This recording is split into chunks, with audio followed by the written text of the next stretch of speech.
Hello, today's story is Robinson Crusoe.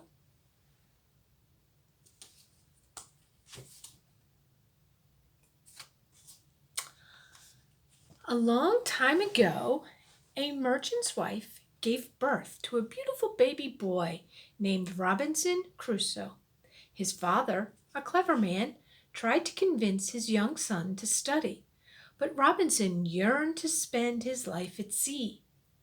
Before allowing Robinson to set sail, the merchant gave his son advice. The happiest man is the one who avoids both poverty and great riches during his life. Robinson promised to never forget the wise words of his father, no matter how far he might travel.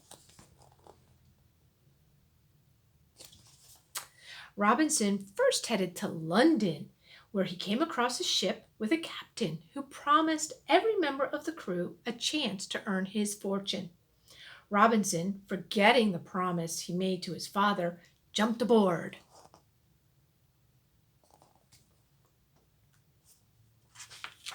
Robinson enjoyed his first couple of days at sea, but as they neared the Caribbean, the ship sailed into a horrible storm. The boat, unable to navigate through the immense waves and raging winds, was thrown onto the sandy coast of a tiny island. Robinson, along with the other crew members, rushed to the lifeboats. As they rowed, a massive wave crashed down, scattering Robinson and the crew into the water. Robinson swam for his life, rising and falling with the great waves, until eventually he felt sand beneath his feet. The sea carried him to land. Safe on shore, Robinson lay down, panting. The ship and its crew were nowhere in sight. Robinson remembered his father's words to avoid poverty and great riches, and felt ashamed. He hadn't listened to this advice. He swore to himself then and there that if he ever got off the island, he would go straight home to his family and continue his studies.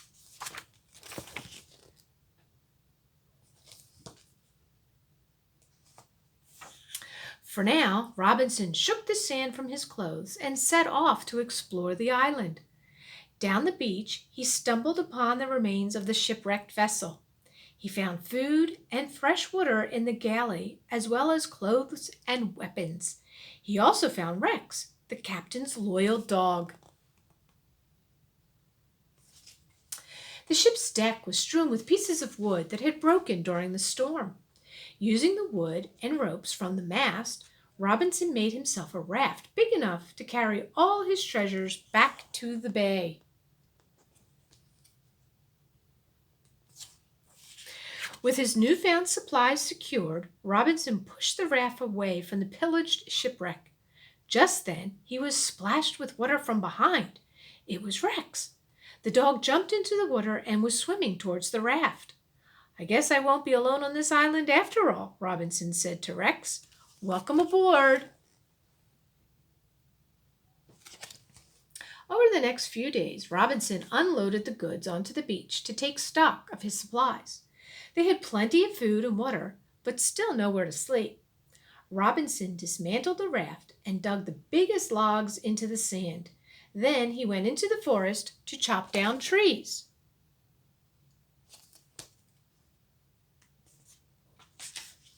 The work was tiring, but Robinson knew it was important to have shelter from the island's unpredictable weather and animals.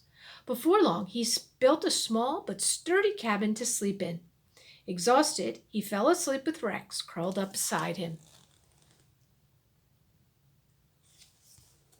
Robinson and Rex lived well on the island for several years, all thanks to Robinson's resourceful nature. He tamed wild goats and used their milk to make cheese and butter. He found barley growing in the fields and cultivated it so he had enough food to last the winter.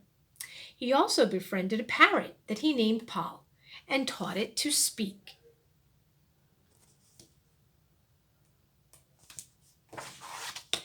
Then one day, Robinson was following Rex and Paul onto the beach when he noticed something odd in the sand.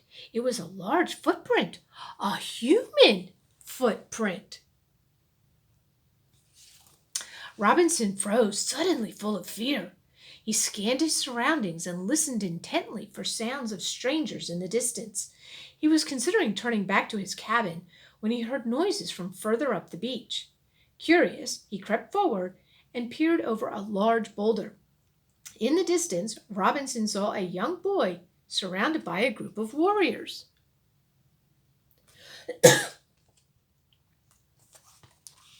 We have to do something, Robinson said to Rex and Paul.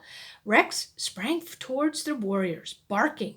Robinson followed, shooting once into the air.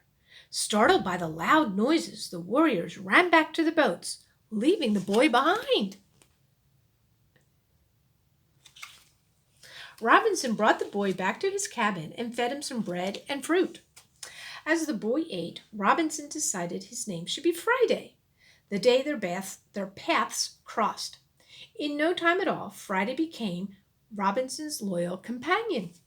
Robinson taught Friday to speak English, how to care for the goats, and how to plant the barley seeds so they grew taller and stronger. After a few years living with Robinson, Friday spotted his homeland across the sea. "My village! I see it!" cried Friday. Seeing the sparkle in his eye, Robinson decided they would build a boat strong enough to sail them back to Friday's village. They selected a gigantic tree to chop down as the base of their boat. It would take many months of hard work to create the perfect shape.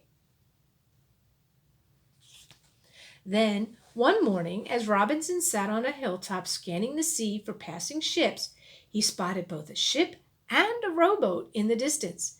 He realized that the rowboat was headed straight for his island.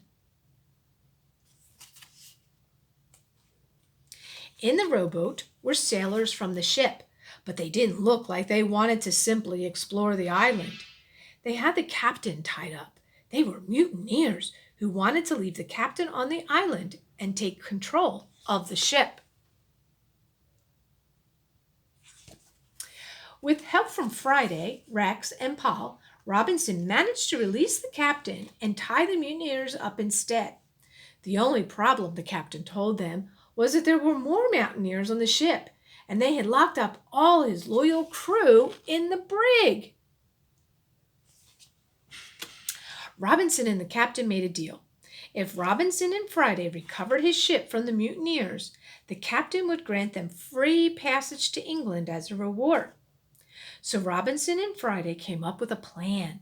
To trick the mutineers, they had the captain break apart the rowboat and use the wood to make a fire on the beach. Then they rowed out to the ship. The plan worked. The beach fire distracted the mutineers, and in all the chaos, Robinson and Friday managed to sneak onto the ship unseen. With Robinson's rifle and Friday's spear, they quickly convinced the mutineers to surrender.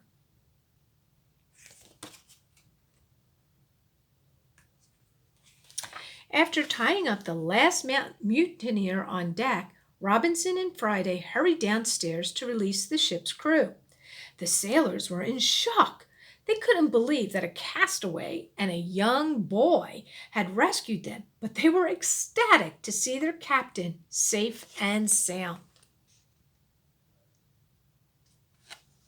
"Thank you for recapturing my vessel," the captain cried, presenting Robinson with lavish gifts of wine, food, and clothing.